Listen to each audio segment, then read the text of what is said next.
Porque essas pessoas, quando estivessem repartindo, elas deveriam ter um conhecimento da palavra de Deus, de que ninguém poderia ser miseravelmente pobre.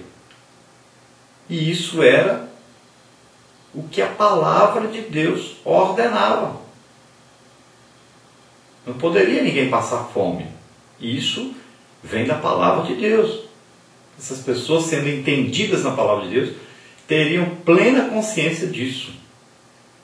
Essas pessoas também, quando fossem repartir, elas teriam que também, muitas vezes, aconselhar a pessoa, de tomar decisões, de ajudar as pessoas a tomar decisões em várias coisas. Se não fossem pessoas que tivessem sabedoria bíblica, então eles não poderiam fazer parte desse grupo, que era um grupo escolhido exclusivamente para ajudar as pessoas.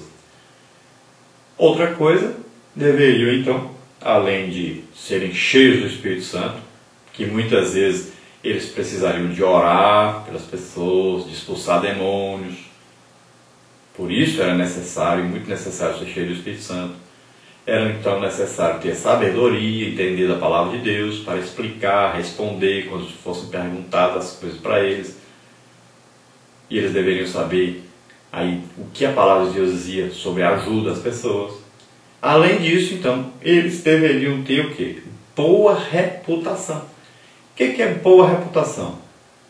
Deveriam ser pessoas que pagavam suas contas em dia, pessoas que não andavam com mentiras, pessoas que não andassem com piadinhas, pessoas que se vestissem corretamente, que falassem corretamente, pessoas que tivessem o testemunho de outras pessoas, como realmente eles eram testemunhas de Cristo, que se dedicavam a Deus, que tinham o quê? Moral, bons costumes, maneira sã de falar e de agir.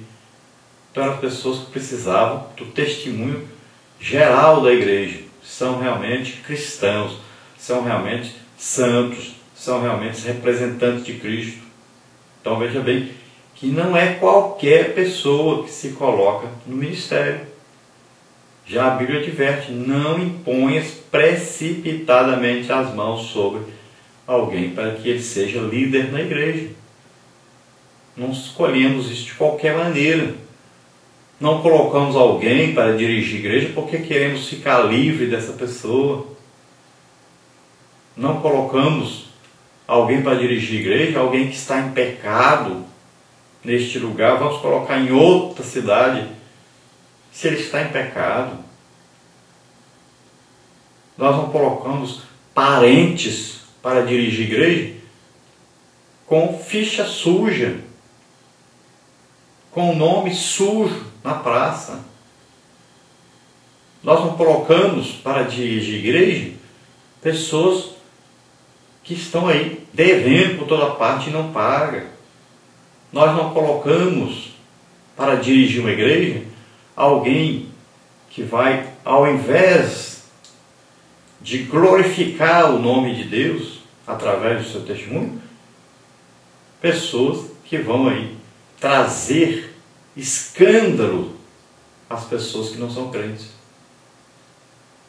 São coisas absurdas que nós vemos hoje. A igreja está virando, parece que uma hierarquia, um reinado, onde os pastores querem colocar os seus filhos para serem pastores, nem que seja na marra, mas que precisam herdar os bens da igreja. Temos que tomar cuidado. O rumo que a igreja tem tomado. Em todo o Brasil está ocorrendo de líderes quererem colocar na marra seus familiares para dirigir a igreja, mesmo que eles não tenham condições para isso, mesmo que não tenham boa reputação, mesmo que não tenham sabedoria, mesmo que não sejam cheios do Espírito Santo. Temos que tomar muito cuidado com isso. Também está ocorrendo muito de pessoas que têm alta condição financeira ser colocado, mesmo que não seja cheio do Espírito Santo.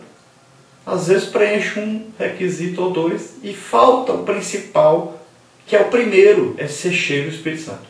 Então tomemos cuidado com o rumo que nós estamos dando à igreja. Tomemos cuidado com o futuro da igreja. Deus não se deixa escarnecer. Nós não podemos enganar a Deus. Então temos que tomar cuidado. Essa parte financeira, esse materialismo que tem tomado conta da igreja, principalmente da liderança da igreja. Tomemos cuidado com o rumo que nós estamos dando ao corpo de Cristo. É muito sério. Aos quais constituamos sobre este importante negócio. Então, ajudar as pessoas é importantíssimo. Muitas vezes as pessoas pobres não têm visitas. Muitas vezes as pessoas necessitadas não são ajudadas porque as lideranças não visitam, não ajudam, porque sabem que ao visitar vão dar alguma coisa, vão tirar alguma coisa para poder ajudar. Só querem visitar as pessoas que eles podem tirar alguma coisa dessas pessoas, terem algum lucro financeiro com essas pessoas. Então tomemos cuidado com o rumo que está sendo tomado. Os que mais precisam ser visitados, os que mais necessitam, são os que menos são ajudados. Então tomemos cuidado, porque o rumo que está sendo tomado aí é o rumo materialista. O amor ao dinheiro está excedendo o amor a Deus. Cuidado com isso. Vamos ver. Mas nós perseveraremos então na oração e no ministério da palavra. Eles disseram, nós vamos nos dedicar. Nós estamos vivendo uma época tão perigosa em que a maioria dos líderes nem se dedica à oração, nem se dedicam ao estudo da palavra de Deus e nem se dedicam também a ajudar os necessitados.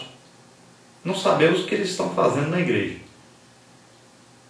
Então devemos priorizar na vida ministerial a oração e o estudo da palavra de Deus.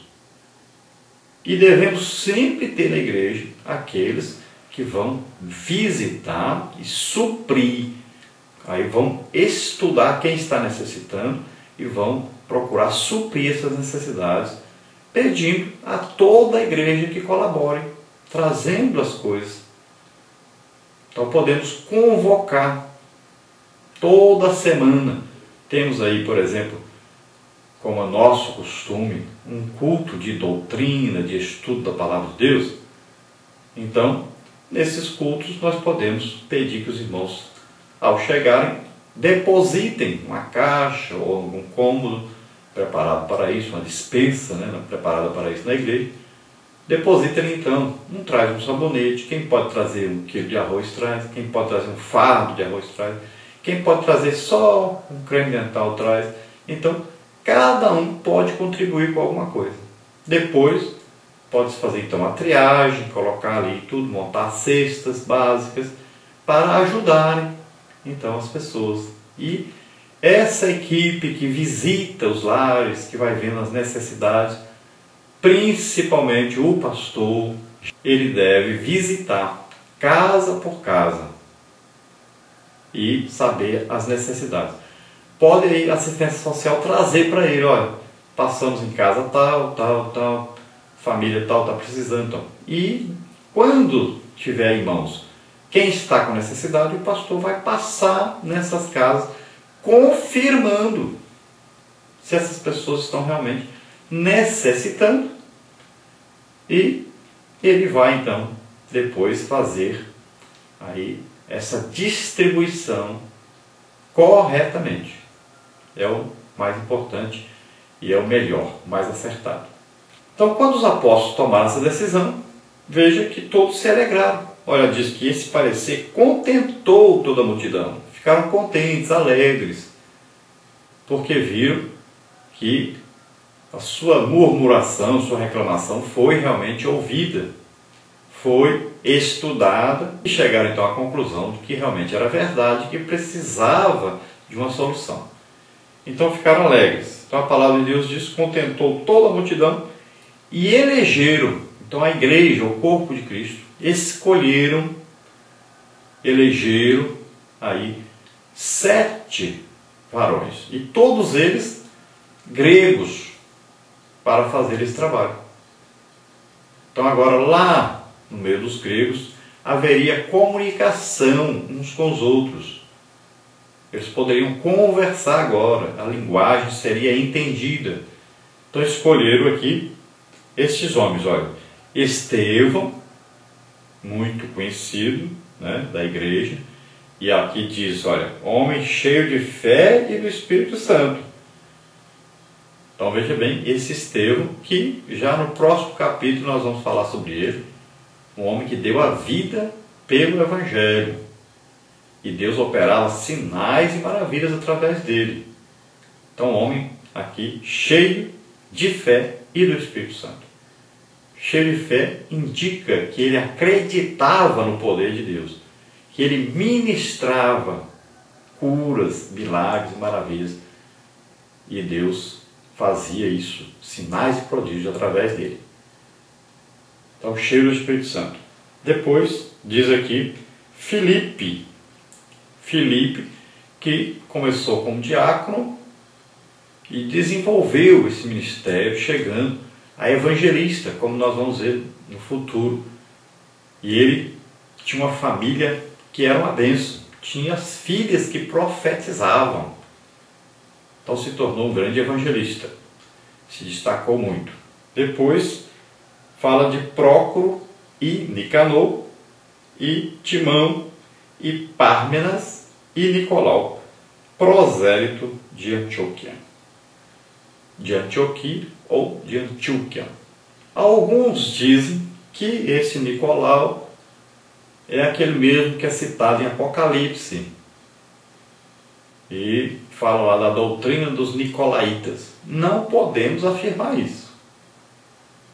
Só porque alguém tinha esse nome. Porque esse nome era um nome normal aos gregos. Então haviam muitos Nicolaus, né, naquela época. Então não podemos afirmar isso. Alguns estudiosos chegaram a essa conclusão de que esse Nicolau aqui se tornou aí um líder religioso e que ensinava doutrinas contrárias à palavra de Deus. Não podemos afirmar isso.